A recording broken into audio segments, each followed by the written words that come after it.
DreAllDay.com. Isaac Medrano from the Bronx. Make a video on how to tell when your defender is off balance to get your defender off balance and how to get your defender off balance. It's not really a how-to get a defender off balance because the person that's guarding you, they have to do that thing. You can't force somebody to do something. The only way you can force somebody to get off balance is to walk up to them and push them in the chest, but you can't do that in basketball, especially when you're dribbling.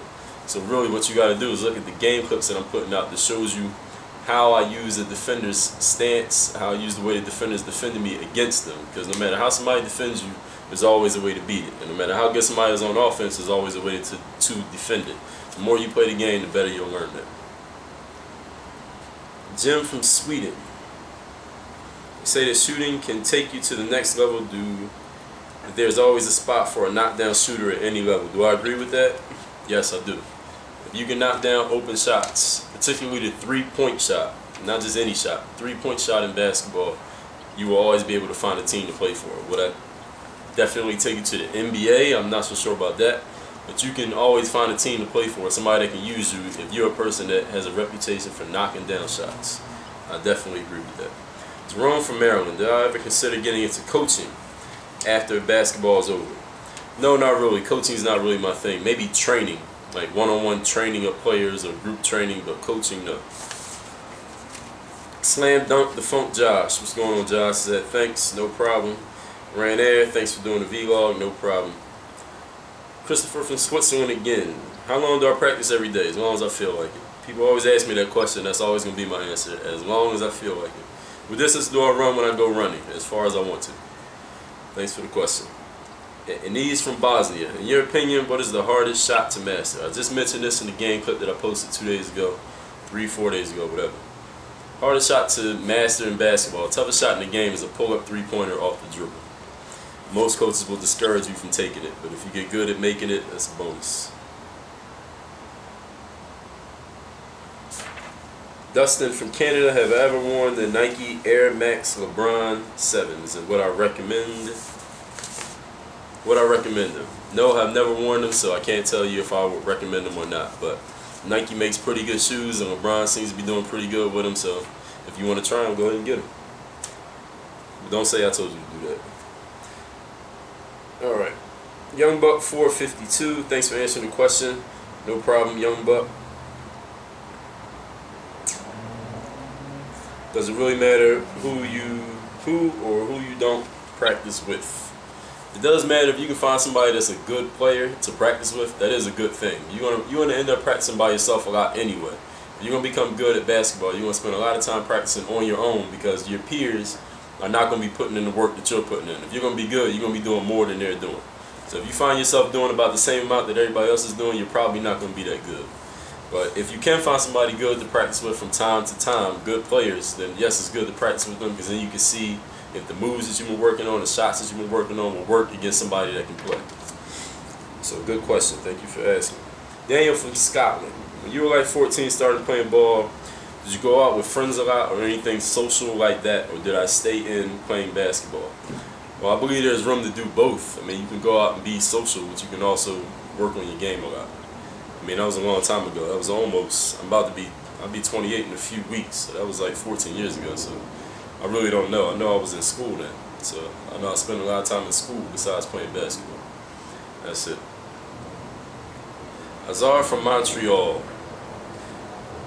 Do I have a job? If so, what is it? Yeah, my job is to be me. Dre Baldwin. Did I go to university? What did I study? That's on my website. I went to Penn State Altoona and I studied business management and marketing. Also socializing in basketball. What fits Huey?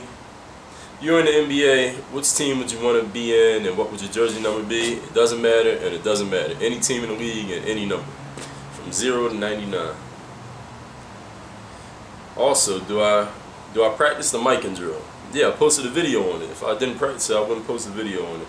Did it improve my ups? The mic and drill is not a jumping video. It's a video for mastering making layups with both hands without missing. Because a layup is the easiest shot in the game. If you can't make a layup, you cannot play basketball at a high level. It is not a drill for jumping high. Krasimir from Jacksonville. Good advice. Thank you, Krasimir, for coming through. Zachary from Florida. He has 3 questions. Someone said he looked up to you anyway. Would I be more happy or excited or disappointed because I didn't look up to anyone? I would be happy and excited if somebody said they looked up to me. Just because I didn't look up to anybody doesn't mean that I don't think anybody else should look up to other people. If you want to look up to somebody, that's fine. That's just my personal opinion. If somebody looks up to me, yes, I'm very proud of that, and it does excite me. Second, how many inches did I gain doing aerial work? I gained a good amount. I mean, I don't remember the exact amount. I probably didn't even have an accurate measurement, but when I did aerial work for the first time, I went from being a good athlete to a really great athlete. And once again, let me add this disclaimer that that's also genetic. I mean, I have good genes for being a good athlete. So along with doing aerial work, I was also growing into my body, and the genetics that were already inside of me helped me also grow as an athlete. It wasn't just aerial work alone that made me jump higher. Third question, there's one person in the NBA that impresses me the most. Who is it? No, I'll probably say Kobe. I think he's the best player. Cedric Woodfork, what is my signature move? My signature move will probably be like a mid-range or close-in shot near the basket after 1 or 2 dribbles from the perimeter. Do I work out and then practice basketball, or do I play first then lift weights? Well, now, fortunately, I'm able to separate those 2 workouts between the strength training and the basketball, but when I used to do both together, I would lift weights first, then do basketball second. Basketball just be a little bit more draining. I would lose a lot more fluid.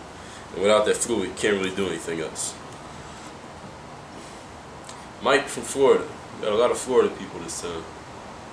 Is it bad to work on shooting on concrete because of how hard it is on your legs? It's the only place I can. Well, Mike, if it's the only place you got, it's the only place you got. No need to worry about if it's bad or good. That's all you got, right? Concrete is a little bit harder on your legs than a hardwood floor, but I spent a lot of years practicing and playing ball on concrete. And if that's what you got, then you got to work with what you got, period, in the story.